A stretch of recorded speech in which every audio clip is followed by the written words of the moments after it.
சமயம் தமிழ் நேயர்களுக்கு வணக்கம். ஓட்சோரி, அதாவது இந்திய வாக்காளர் ஒவ்வொருடைய வாக்கையும் தேர்தல் ஆணையம் திருடுது அப்படின்னு ராகுல் காந்தி அவர்கள் குற்றம் சாட்டியிருக்காரு. இது குறித்து நம்மளோட பேசுவதற்காக தமிழக பாஜகவின் விவசாய அணியின் தலைவர் திரு ஜி.கே. நாகராஜ் அவர்கள் நினைச்சிருக்காரு. சார் வணக்கம் சார். வணக்கம்ங்க சார். ராகுல் காந்தியோட இந்த குற்றச்சாட்டுகளை எப்படி சார் பாக்குறீங்க? சார், ராகுல் காந்தியுடைய குற்றச்சாட்டுகளை நான் ஆரம்பத்திலிருந்தே அவருடைய பல குற்றச்சாட்டுகளை விவாதம் பண்ணியிருக்கேன். அந்த விவாதத்துல போய் பேசியிருக்கேன் நானு. அது குறிப்பா ரஃபேல் குறித்து அவருடைய அந்த விமர்சனம், டிமானிட்டரைசேஷன் குறித்து அவருடைய விமர்சனம், பெகாசஸ் சாஃப்ட்வேர்ல செல்போன்ல வைக்கப்படுகிறது என்பது குறித்து அவருடைய விமர்சனம், இன்னும் ஹிண்டன்பர்க் குறித்து அவருடைய விமர்சனம், இன்னும் நிறைய விஷயங்களை சொல்லிட்டே போலாம். அவர் ஒவ்வொரு முறையும் வைக்கின்ற விமர்சனங்கள் வெறும் அவர் தன்னை விளம்பரப்படுத்திக் கொள்வதற்காக மட்டும் இருக்கிறது ஒன்று. இன்னொன்று, இந்தியாவுடைய பொருளாதாரத்தை முடக்குவதாக இருக்கின்றது. ரெண்டு, மூன்றாவது, இந்தியாவுடைய இறையாண்மையை கேலிக்கூத்தாவதாக இருக்கின்றது. ஒரு முக்கியமான பொறுப்புல எல்ஓபி, அதாவது எதிர்கட்சி தலைவராக அமர்ந்து கொண்டு இன்றைக்கு அவர் செய்கின்ற விஷயம் ஒரு மிகப்பெரிய கேலிக்கூத்தாகத்தான் அவர் பார்க்கப்படுது. ஏன்னா நீங்க இன்னைக்கு ஆபரேஷன் சிந்தூர் மூலமா நீங்க பார்த்திருப்பீங்க. நான் பல உதாரணங்களை கொடுக்க முடியும். ஆபரேஷன் சிந்தூர் மூலமா வெற்றி பெற்ற பிறகு பாகிஸ்தான் என்ன குரல் கொடுத்ததோ அதே குரலாக ராகுல் காந்தி இங்கே ஒழித்துக் கொண்டிருக்கின்றார். இப்ப அமெரிக்காவுடைய அதிபர் ட்ரம்ப், அவருக்கு நம்ம மேல பல கோபம். ஒன்று, நம்ம ரஷ்யாவோட இணக்கமா இருக்கிறோம். ரெண்டாவது, அமெரிக்காவுடைய வருமானத்தை நாம் வழி செய்யல. அவனுடைய எண்ணெய், கச்சா எண்ணெயை நாம் அவங்ககிட்ட இருந்து கொள்முதல் செய்யல. இந்த கோபம். இரண்டாவது, ஆபரேஷன் சிந்தூர்ல நம்முடைய நாடு மிக வலிமையை நிரூபித்து விட்டது. பாகிஸ்தான் கெஞ்சுற அளவுக்கு ஒரு நிலைமையை இந்தியா இன்னைக்கு வளமான நாடாக மாறிவிட்டது. ஆனா இதனால வரைக்கும் பாகிஸ்தானையும் இந்தியாவையும் ஒரே தட்டில் வைத்த பார்த்த அந்த அமெரிக்காவிற்கு இன்றைக்கு இந்தியாவின் வளர்ச்சியை பொறுத்துக் கொள்ள முடியல. நீங்க பொருளாதாரத்துல உலக அளவுல நாம 11வது இடத்திலிருந்து 3ஆம் இடத்துக்கு வந்திருக்கிறோம். இது 10 ஆண்டு கால வளர்ச்சி. இதையெல்லாம் பார்த்து பொறுத்து கொள்ள முடியாத ராகுல் காந்தி ஒரு பாரத பிரதமர் இருக்கின்ற வெறுப்பை, நம்முடைய எதிரி நாடுகள் என்ன பேசுகிறதோ அதை அப்படியே உலரை கூட்டுகிறார். இன்னும் ஆபரேஷன் அவர் இந்திய ராணுவத்தையே கேலி கூத்தாக்குறார். இந்திய மக்கள் உணர்வுகளை புண்படுத்துறார். இது ஒரு எதிர்கட்சி தலைவருக்கு அழகு அல்ல சார். சார், இதுவரை அரசியல் குற்றச்சாட்டுகள் பல இருக்கலாம். ஆனா இந்த வாட்டி தேர்தல் ஆணையத்தின் மீது ரொம்ப சீரியஸான அலிகேஷன் இல்ல சார். பிரதமர், அதாவது 2024 நாடாளுமன்ற தேர்தலோட முடிவுகளே மாற்றி அமைச்சிருக்கு இல்ல குற்றச்சாட்டி இருக்காரு சார். நீங்க ஒரு விஷயம் நீங்க நல்லா புரிஞ்சுக்கணும் சார். காங்கிரஸ் இந்தியாவை எத்தனை ஆண்டுகள் ஆண்டு தெரியுமா சார்? 50 ஆண்டுகள் அவங்க ஆட்சி செஞ்சிருக்காங்க. காங்கிரஸ் கூட்டணியோடு சேர்ந்து, உதாரணத்துக்கு காங்கிரஸ் மாதிரி கட்சிகளோட சேர்ந்து, காங்கிரஸ் திமுக மாதிரி கட்சிகளோட சேர்ந்து மொத்தமா 65 ஆண்டு காலம் இந்தியாவை ஆட்சி செய்திருக்காங்க. 65 ஆண்டு காலம் ஆட்சி செய்திருக்கிறாங்க. 65 ஆண்டு காலம் ஆட்சி செய்த அந்த காங்கிரஸ், மணி ஆட்சி செய்த அந்த காங்கிரஸ் இன்றைக்கு பீகார்ல பாத்தீங்க அப்படின்னா ஏறக்குறைய 24 ஆண்டுகள் இதுவரைக்கும் சிறப்பு சீர்திருத்தம் கொண்டு வரப்படல. சிறப்பு சீர்திருத்தம் கொண்டு வரப்படல. 24 ஆண்டுக்கு அப்புறம் இந்த சிறப்பு திருத்தம் கொண்டு வரப்பட்டிருக்கிறது. என்ன காரணம்? 2005 இருந்து அங்க பாஜகவோட கூட்டணி கட்சி தான் ஜெயிச்சுட்டு வருது. நாங்க தோத்து இருந்தோன்னு வச்சுக்கங்களேன், இந்த சீர்திருத்தம் பண்றதுக்கு நீங்க காரணம் சொல்லலாம். என்ன சொல்லலாம்? இல்ல நீங்க தோத்தே இருக்கிறீங்க, தோத்தே இருக்கிற காரணத்தால நீங்க இதை மாற்றம் கொண்டு வரீங்கன்னு சொல்லலாம். ஜெயிச்சிட்டு இருக்கிற கட்சி 24 ஆண்டுகள் கழித்து ஏன் இந்த மாற்றத்தை கொண்டு வரோம் அப்படின்னு கேட்டா, நிறைய மாற்றங்கள் செய்ய வேண்டி இருக்கிறது, நிறைய வாக்குகள் சரி செய்ய வேண்டி இருக்கிறது, சீரமைக்க வேண்டி இருக்கிறது. அதுலதான் சார் 65 லட்சம் வாக்குகள். அதுல 22 லட்சம் பேர் இறந்து போயிட்டாங்க. 32 லட்சம் பேர் இடம்பெயர்ந்து போயிட்டாங்க, புலம்பெயர்ந்து போயிட்டாங்க. 7 லட்சம் பேர் 2 வாக்கில் வைத்திருக்கிறாங்க. இல்ல சார், எஸ்ஐஆர் அப்படிங்கிறது வேற. அதாவது வெளிநாட்டுல இப்ப பங்களாதேஷ்ல இருந்து உள்ள வந்திருக்காங்க, அவங்களெல்லாம் நீக்கம் பண்றோம் அப்படின்னு தேர்தல் ஆணையம் ஒரு விளக்கம் கொடுக்குது. அதை நம்ம வேற வகையில பார்க்கலாம். ஆனா இப்ப மகாதேவபுரா அப்படிங்கிற ஒரு தொகுதி எடுத்து இதுல வந்து ஒரே ஆளுக்கு 2-3 வாக்குகள் இருக்கு அப்படின்னு சொல்ற ஒரு குற்றச்சாட்டு வைக்கிறாரு. போட்டோ சரியில்லை, அட்ரஸ் வந்து 0 இருக்கு, அப்பா பேர் IDJK அப்படின்ற மாதிரிலாம் இருக்கு. இந்த மாதிரி ஏகப்பட்ட போலி வாக்காளர்கள் ஓட்டு போட்டுதான் பாஜக வெற்றி அடைஞ்சிருக்கு அப்படின்னு ஒரு குற்றச்சாட்டு வைக்கிறாரு இல்லையா? சார், இப்போ தமிழ்நாட்டுல 39க்கு 39 திமுக ஜெயிச்சிருக்கு சார். ஜெயிச்சிருக்குங்களா? ஆமா, ஜெயிச்சிருக்கு. வயநாட்டுல ராகுல் காந்தி ஜெயிச்சார். 4 லட்சம் ஓட்டு வித்தியாசத்துல ஜெயிச்சார் நினைக்கிறேன். இன்னைக்கு அவர் ஒரு குடும்ப அரசியல், அவங்களுடைய சகோதரிக்கு ஒரு வாய்ப்பு கொடுத்து சகோதரி 5 லட்சத்துக்கு மேற்பட்ட வாக்குல அவங்க வயநாடுல ஜெயிச்சிருக்காங்க. இதை நீங்க என்ன சொல்லுவீங்க சார்? அப்ப தோல்வி, அந்த வெற்றி பாஜகவுக்கு தோல்வி என்று ஏற்றுக்கொள்ள மாட்டீங்களா? இல்ல காங்கிரசுடைய வெற்றி இல்லை என்று நீங்கள் ஏற்றுக்கொள்வீர்களா? சார், இது வந்து இப்போ எலெக்ஷன் தேர்தல் கமிஷன் அதிகாரி அலுவலக அங்க ஆபீசர் சொல்றாங்க, மம்தா பானர்ஜிக்கு ஒரு வேண்டுகோள் வைக்கிறாங்க. வெஸ்ட் பெங்கால் 3 தேர்தல் ஆணையர்கள் அங்க லோக்கல் அதிகாரிகள் வந்து சரியா பணி செய்யல, அவங்கள மாத்துங்கன்னு சொல்றாங்க. இந்த அம்மா சொல்றாங்க, இல்ல நான் மாத்த மாட்டேன் அப்படிங்கிறாங்க. சார், தமிழ்நாட்டுல கடந்த முறை அண்ணாமலை அவர்கள் தேர்தல் நின்னாங்க சார், உங்களுக்கு தெரியும். ஒரு பர்டிகுலர் வார்டுல 850 வாக்குகள் நீக்கப்பட்டிருந்தது, பாஜகவுக்கு ஆதரவான வாக்குகள். மொத்தம் 75,000க்கு மேற்பட்ட வாக்குகள் பாஜகவுக்கு ஆதரவான வாக்குகள் நீக்கப்பட்டிருந்தன. தென் சென்னையில 30,000 வாக்குகள் நீக்கப்பட்டிருந்தன. இதுல யார் செய்யறா சார்? அங்க தேர்தல் அதிகாரியாக இருந்தவர் மாவட்ட ஆட்சியர். மக்கள் வெளியே வந்து எலெக்ஷன் சமயத்துல இன்சார்ஜ், நான் வந்து இந்த தேர்தலுடைய அந்த பாராளுமன்றத்துடைய பொறுப்பாளர். மக்கள் வெளியே வந்து போராடுறாங்க, நானும் போய் அந்த போராட்டத்தில் அமர்ந்துடுறேன். சார், இவங்களுக்கு எல்லாம் போன் இருக்காங்க, இத்தனை பேருக்கும் வாக்கு இல்ல, 850 பேருக்கு வாக்கு இல்லைன்னு சொன்னாரு. உடனே கலெக்டர் சொல்றாரு, என்னை வந்து நீங்க தேர்தல் முடிந்த வேண்டும் வந்து சந்திங்கன்னு சொல்றாரு. கலெக்டர் தான் தேர்தல் அதிகாரி. சார், இது மாநில தேர்தல் அதிகாரிங்கிறங்க மாநிலத்துடைய கட்டுப்பாட்டில் இருக்காங்க சார். ஆக்சுவலா நீங்க இந்திய தேர்தல் ஆணையத்தின் குற்றச்சாட்டுவது எப்படி நியாயமா இருக்கும்? இது ஒருங்கிணைந்த பணி. இது மிகப்பெரிய உலகத்திலேயே மிகப்பெரிய ப்ராசஸ் சார். இது இந்த ப்ராசஸ சரி பண்ற வேலையை SIR மூலமாக நம்முடைய மத்திய அரசு, அதுவும் குறிப்பா நம்முடைய தேர்தல் ஆணையம் கையில் எடுத்திருக்கிறது.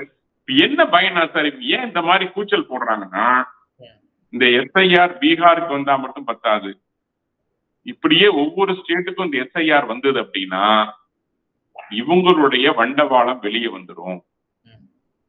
இவங்க நிறைய போலி வாக்காளர்களை வச்சிருக்கிறாங்க. அதனாலதான் கர்நாடகா எடுத்து காமிக்கிறாங்க. கர்நாடகா இவங்க ஆட்சி தான் சார் இருக்கு. சார், இப்ப அது ஒரு முக்கிய பிரச்சனைன்னா, இப்ப போலி வாக்காளர்கள் அதிகமா இருக்கிறாங்கன்னா பாஜக வந்து சேர்ந்து குரல் கொடுக்கணும். அதாவது இங்க பாருங்க, போலி வாக்காளர்கள் அதிகமா இருக்கிறாங்க, இதை நீக்குங்கன்னு. ஆனா பாஜக தரப்புல இருந்து நண்பரே, குரல் கொடுக்கறதுல என்ன பிரயோஜனம்? 65 ஆண்டு காலம் ஆண்ட காங்கிரஸ் இன்னைக்கு குரல் கொடுக்குது. 65 ஆண்டு காலம் இவங்க சிறப்பா பண்ணிருந்தா இந்த பிரச்சனையே வந்திருக்காதே. இல்ல சார், நானும் சொன்னேன், எத்தனை முறை நீங்க சீர்திருத்தம் பண்ணிருக்கீங்கன்னா 13 முறை நீங்க சீர்திருத்தம் பண்ணிருக்கீங்க. காங்கிரஸ் ஆட்சி காலத்துல 1952 பார்லிமெண்ட் எலெக்ஷன் ஆரம்பிச்சதுல இருந்து 57ல, 61ல, 65ல, 66ல, 83ல, 89ல, 92ல, 1993ல, 1995ல, 2002ல, 2003ல, 2004ல இவ்வளவு முறை நீங்க சீர்திருத்தம் பண்ணியும் கூட நீங்க அதை சரிவர செய்யாத காரணத்தாலதான் இன்னைக்கு சிறப்பு சீர்திருத்தத்தை நம்ம எல்லா மாநிலங்களும் கொண்டு வர போறோம். இங்க முதல்ல சிறப்பு சீர்திருத்தம் பீகார்ல ஆரம்பிச்ச உடனேயே காங்கிரசுக்கு பயம் வந்து விட்டது. இனிமேல் நம்ம பங்களாதேஷ்ல வச்சு வாக்கு வாங்க முடியாது, பாகிஸ்தான்காரரை வச்சு வாக்கு வாங்க முடியாது, உண்மையான இந்தியர்கள் வாக்களிக்க போகிறார்கள் என்கின்ற பயம் வந்த காரணத்தால் இப்படி ஒரு அபாண்டமான குற்றச்சாட்டை ராகுல் காந்தி இன்னைக்கு ஆதாரமற்ற முறையில முன்வைக்கிறார்.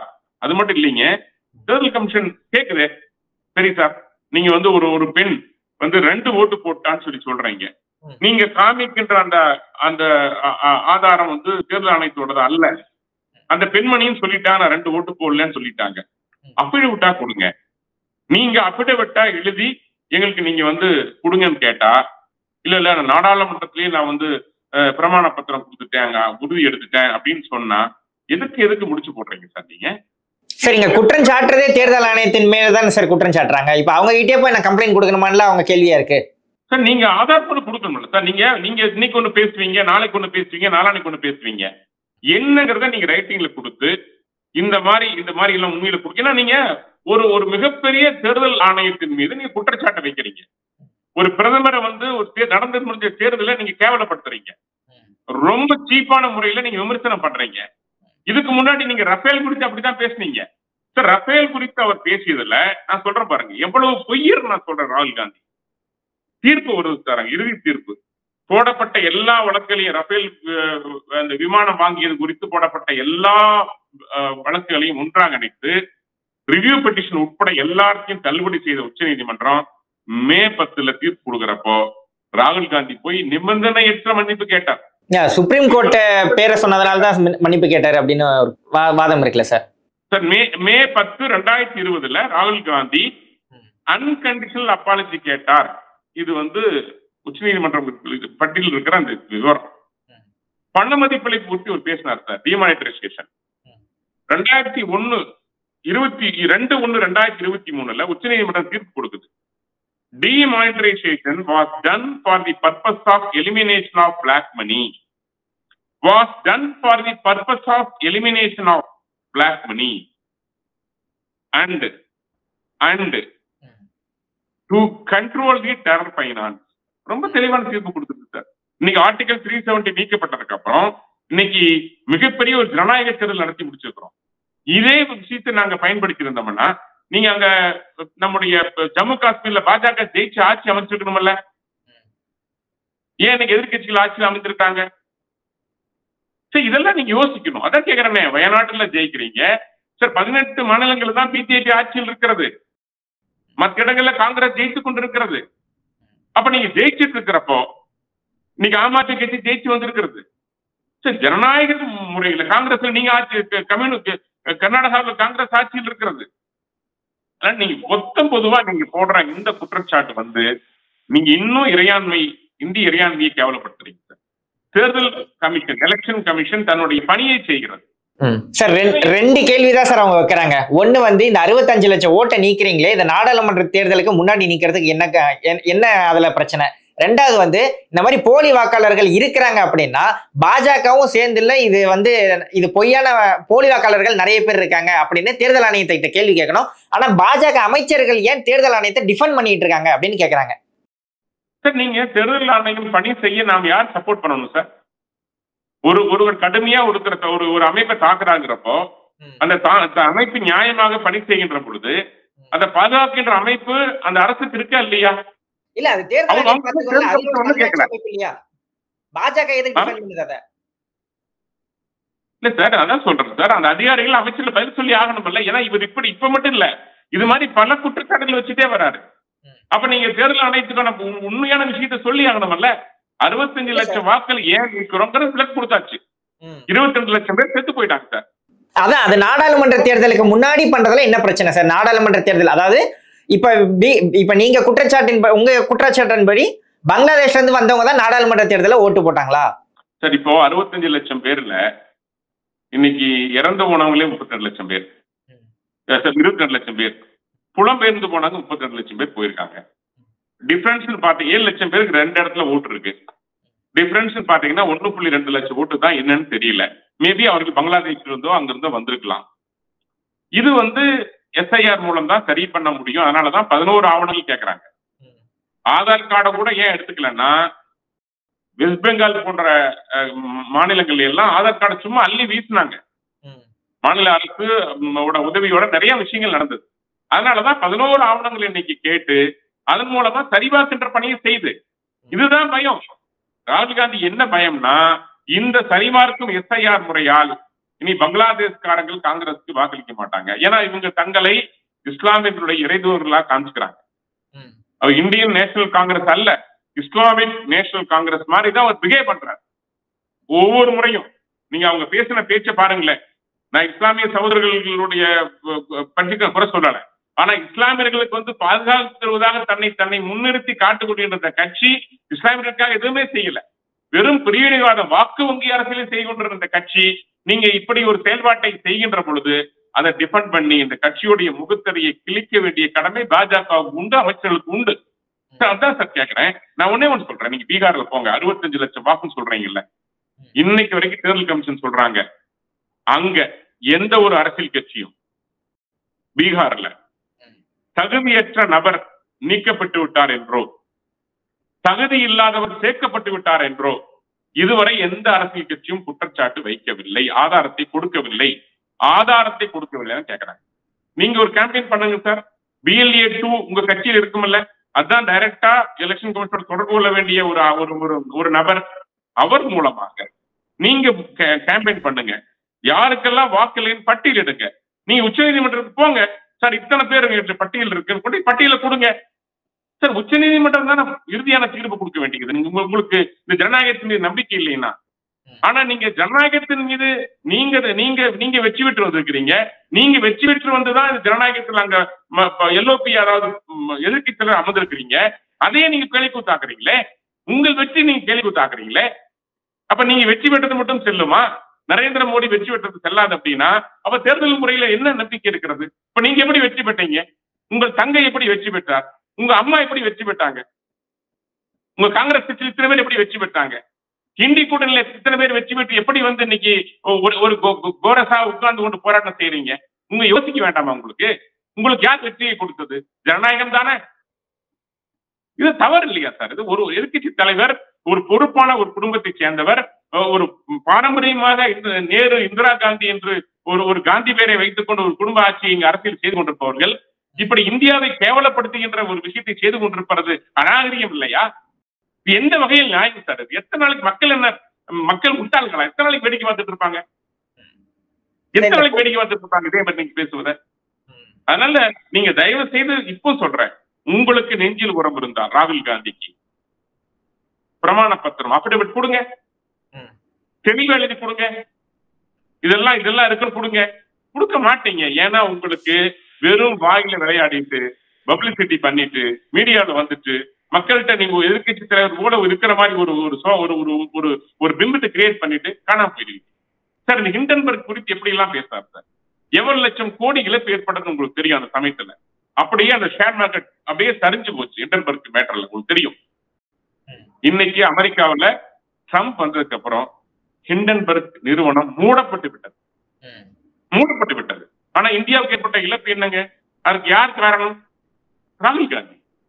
பெகாசஸ் நீங்க போட்டு முடக்குனீங்க. அப்படியே உங்க போனை கொடுங்கன்னு கேட்டாங்க கோர்ட்ல.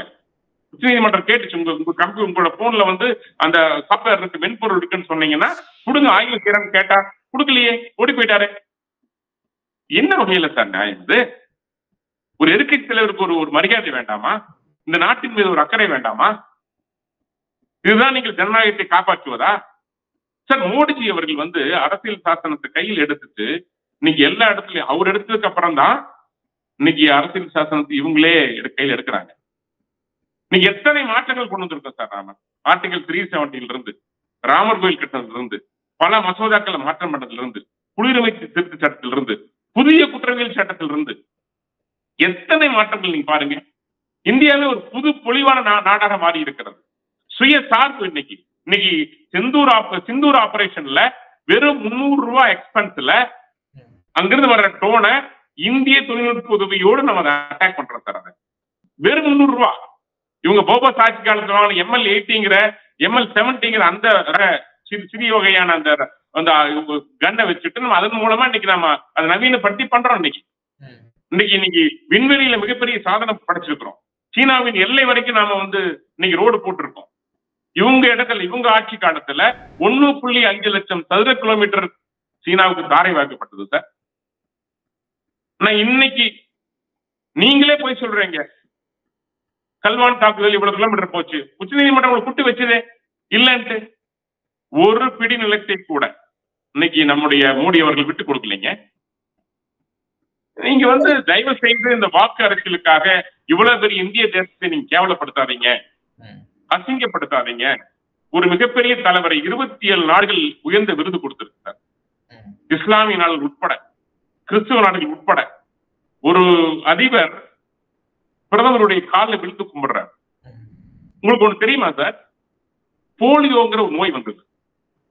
அப்ப காங்கிரஸ் ஆட்சி காலம் உங்களுக்கு தெரியும். அந்த நோய்க்கு மருந்து வர 30 ஆண்டுகள் ஆனது. வெளிநாடுகளில் இருந்து ரோட்டரி சங்கத்தின் மூலமாக மருந்து வந்து அவங்க தான் டிஸ்ட்ரிபியூட் பண்ணி போலியோவை எராடிகேட் பண்ணாங்க. ஆனா கொரோனா வந்து ஒரே வருஷத்துல 2 மருந்துகள் கண்டுபிடிக்கப்பட்டு 100 நாடுகளுக்கு இலவசமாக வழங்கப்பட்டது. அதனாலதான் பிரதமர் மோடி அங்க போன உடனே அந்த அந்த அதிபர் காலில் விழுந்து கும்பிடுறார். காலில் விழுந்து கும்பிட்டார், எங்களுடைய தீவை நீங்கள் காப்பாற்றுவீர்கள், மக்களை காப்பாற்றுவீர்கள். இதெல்லாம் வரலாறு சார். இது சார் இறுதியா ஒரே ஒரு கேள்வி சார். இப்ப வந்து எலெக்ஷன் கமிஷன் வந்து நீக்கப்பட்ட வாக்காளர்களோட பேர் எதையுமே நாங்க கொடுக்க மாட்டோம், சிசிடிவி ஃபுட்டேஜஸ் எதையுமே கொடுக்க மாட்டோம், மிஷின் ரீடபிள் ஓட்டர்ஸ் லிஸ்ட் எதையுமே நாங்க கொடுக்க மாட்டோம் அப்படின்னு சொல்லியிருக்காங்க. எலெக்ஷன் கமிஷன் இன்னும் டிரான்ஸ்பரண்டா இருக்கணும்னு நினைக்கிறீங்களா? சார் நீங்க சில சட்ட விதிகள் படி அவங்க செயல்படுவாங்க சார். சில சட்ட விதிகளின் படி, சுப்ரீம் கோர்ட்டுடைய உத்தரவின் படி அவங்க செயல்படுவாங்க சார். நான் என்ன கேட்கறேன்னா, உண்மையிலேயே உங்களுக்கு மக்கள் மீது அக்கறை இருக்கு, இவ்வளவு மக்களுடைய வாக்கள் நீக்கப்பட்டிருக்கிறது அப்படின்னு நீங்க நினைச்சீங்கன்னா ரொம்ப சிம்பிள் தான் சார். நீங்க அந்த மக்களை கூப்பிட்டு BLA 2 மூலமா நீங்க அங்க போய் இந்த மக்கள் பதிவேற்றம் செய்யணும்னு சொல்லுங்க, வரைவு பட்டியல மாற்றம் செய்யணும்னு சொல்லுங்க, அப்ளிகேஷன் கொடுங்க. கொடுத்து ஏற்றுக்கொள்ளவில்லைன்னு சொன்னீங்கன்னா நீங்க அந்த மக்களோட தாராளமா போராட்டம் பண்ணலாம் சார். அதுவும் குறிப்பா ராகுல் காந்தி சொல்றாரு, சிறுபான்மை மக்களுடைய வாக்கள் நீக்கப்பட்டிருக்கிறது. அந்த மக்கள் நிச்சயமா இந்தியர்களாக இருக்க விரும்புகிறார்கள். தங்களுக்கு ஓட்டு இல்லைன்னா அவர்கள் பொறுத்துக் கொள்ள மாட்டார்கள். இதெல்லாம் அந்த மக்களுக்கும் தெரியும் இல்ல சார். நீங்க அழைப்பு விடுங்க. நீங்க பாரத் ஜோடோ யாத்திரை போன மாதிரி ஓட்டை காப்போம்னு சொல்லி ஒரு போங்க, மக்கள் திரட்டிட்டு போங்க. நீங்க யார் வேண்டாங்கிற உங்களை சார்? உங்க நோக்கம் அது அல்லங்கிறன. உங்க நோக்கம் இந்த SIR இந்தியா முழுவதும் நடந்துவிடக்கூடாது. அப்படி நடந்து விட்டால் எங்கெல்லாம் காங்கிரஸ் வெற்றி பெற்றிருக்கிறதோ வருகின்ற தேர்தலில் உண்மையான இந்திய வாக்காளர்களால் காங்கிரஸ் தோற்கடிக்கப்பட்டு விடுங்கிற பயம், அந்த பயத்தின் காரணமா தான் எதுவும் புரியாமல் கர்நாடகாவில் நீங்க எடுத்துருக்கீங்க. இது மாதிரி பல பகுதிகளில் பல சாம்பிள் எடுக்க முடியும். ஒரு சாம்பிள் வச்சு நீ எப்படி சொல்ல முடியும்? நீங்க செஞ்ச சீரமைப்பு தானே. இல்ல சார், அவங்க பக்கமும் ஒரு குற்றச்சாட்டு இருக்குல்ல சார், கடைசி 5 மாசத்துல மட்டும் 50 லட்சம் வாக்காளர்கள் சேர்ந்துட்டாங்க, இந்த பக்கம் 8.5 கோடி பேர்ல இருந்து 65 லட்சம் பேர் நீக்கிட்டாங்க. அதாவது கடைசி 5 மாசத்துல சேர்த்துட்டாங்க, ஒரு கடைசி 1 மணி நேரத்துல மட்டும் ஒரு 10% போல இருக்கு. இவ்வளவு குற்றச்சாட்டுகள் அவங்க வைக்கிறாங்களே சார். சார் இது எல்லாமே உங்களுக்கு இதெல்லாம் அடிப்படை ஆதாரமற்ற குற்றச்சாட்டு என்று எலெக்ஷன் கமிஷன் தெளிவா சொல்லிருச்சு சார். இது நடைமுறையில கடைசி நேரத்துல போலிங் அதிகமாகிறது உண்மைங்கிறத பல ஆதாரங்கள் நிரூபிக்கப்பட்டிருக்கிறது. நீ இதையெல்லாம் எடுத்துக்கிட்டு ஆதாரத்தோட அல்ல சார், ஆதாரத்தோட நீங்க நிச்சயமாக நீதிமன்றத்தை அணுகலாம். எலெக்ஷன் முடிஞ்சு 1 வருஷம் கழிச்சு இப்ப திடீர்னு சொல்லி இந்த மாதிரி ஒரு தொகுதி எடுத்துட்டு நீங்க பேசுறது அப்படிங்கிறது இந்த SIR உங்களுக்கு பயத்தை ஏற்படுத்தி இருக்கிறது. பீகார் தோல்விக்கு நீங்கள் SIR-ஐ காரணமாக சொல்ல விரும்புகிறீர்கள் என்பது தெரிகிறது. மக்களை குழப்ப நினைக்கிறீர்கள். பிஜேபி பாரத பிரதமர் தலைமையிலான நரேந்திர மோடி அவர்களுடைய அரசு மிகச் சிறப்பாக மிக அருமையாக செயல்பட்டுக் கொண்டிருக்கிறது. பல மாற்றங்களை செய்திருக்கிறது. இந்தியாவை உலகின் குருவாக மிகச்சிறந்த நாடாக வல்லமை விருந்த நாடாக மாற்றுகின்ற பணியை செய்து கொண்டிருக்கிறது. அதை காங்கிரஸால் தடுக்க முடியாது. மக்கள் பார்த்து கொண்டிருக்கிறார்கள். காங்கிரஸ் காணாமல் போகின்ற காலம் இன்னும் அதிகம் இல்லை. இதுதான் என்னுடைய கருத்து சார். ரொம்ப நன்றி சார், உங்களுடைய நேரத்தை கொடுத்து உங்களுடைய கருத்துக்களை பகிர்ந்தமைக்கு. நன்றி. தேங்க்யூ.